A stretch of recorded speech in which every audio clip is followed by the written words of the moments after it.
Warren Beck was still in high school when he began working part-time at CHLO Radio in his hometown of St. Thomas, Ontario. Upon graduation in 1952, he was hired full-time as an operator and stayed at the station for 2 years before moving to the newly launched CFPL television in nearby London. There, he worked as a crew member with a host of responsibilities, including setting up studios for live productions and serving as a cameraman for a late-night show called Paul's Place, starring Paul Soles. Warren's next stop was at CHML Radio in Hamilton. Warren came to us in the 1950s as a program operator, but he was interested from the beginning in the newsroom and what went on there, and he would come and ask if there was anything he could do on his own time.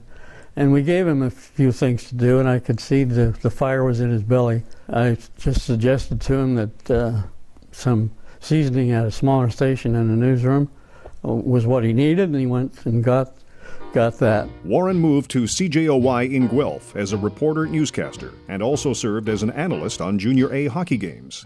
A year later, Warren made his first stop at CKPC Brantford. Soon, the U.S. came calling, and Warren secured a job as a TV anchor in Terre Haute, Indiana. But he returned to Canada a short time later. Don Johnston hired him back at CHML. He instinctively knew what the story was.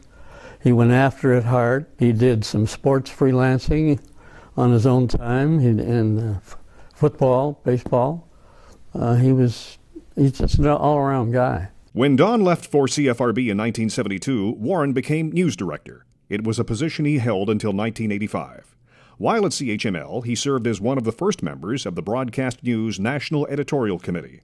There were many memorable stories, including the 78-day strike at the Steel Company of Canada. Like every other reporter, I suppose I've interviewed prime ministers and all that kind of thing. One story that still haunts me to this day is a story we did back in the 60s, late 60s, a kidnapping of a young girl out of Kilbride, north of Burlington, Marianne Schuett.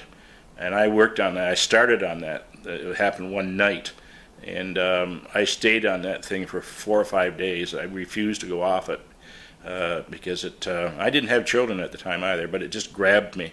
And I worked on that thing, and they never did find her body. After 13 years at CHML, Warren moved to Mohawk College as coordinator for broadcast journalism, a position he held for 10 years when he supposedly retired. But retirement wasn't in Warren's vocabulary.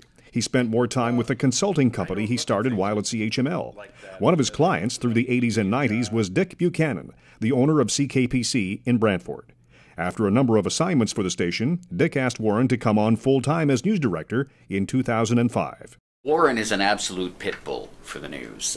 He comes in early in the morning, stays late in the day. I mean, he sets up schedules, he sets up storyboards for people. He'll give any kind of help that he can, and he's so passionate about the news. He's so passionate about relaying life to people every day and getting it right, whether it's the smallest local news from the Catholic School Board maybe, or the biggest national story. So I've never seen him lay down, and he'll fight. We've had a few head-to-heads in the boardroom from time to time. The thing that we all really appreciate about what Warren brings to the table is his vast experience, but his list of contacts is endless, and he just has a way of getting stories that a lot of people in this industry either never learned or don't have themselves. So it's really a pleasure to work for them. I'm not that much younger than Warren is, but I still learn from him every day. Warren's close friend, Brian Fisher, says it's a matter of being consistent and adaptable, something Warren has done for over 60 years. He loves the labor beat. He always loved it, the labor situation in Hamilton. He was there for the big battles with Local 1005 in Hamilton during their heyday and different labor stories. And that's the kind of story that Warren would sink his teeth into. And when the 1005 talks were going on back when everybody seemed to camp out and cover the event, Warren was there. He'd be there for days on ends. He'd take a hotel room, stay at the talks, report hourly. That's just the way things were back then. And you knew that you kind of had to listen to Warren to find out what the story was really all about. He had a lot of inside sources, and you listened to Warren or you didn't get the real story. At 78 years young, Warren Beck is still going strong, and in the eyes of one of his old CHML colleagues, is very deserving of the RTDNA honor. Deserving is right, because I was with Warren for a couple of years when he was headed up the newsroom at CHML. He was a very good newsman, and he was astute, and Well, he never missed anything, I'll tell you that. Good luck to you, pal. You really are receiving it because you deserve it. And that's the way I feel about it. Good luck.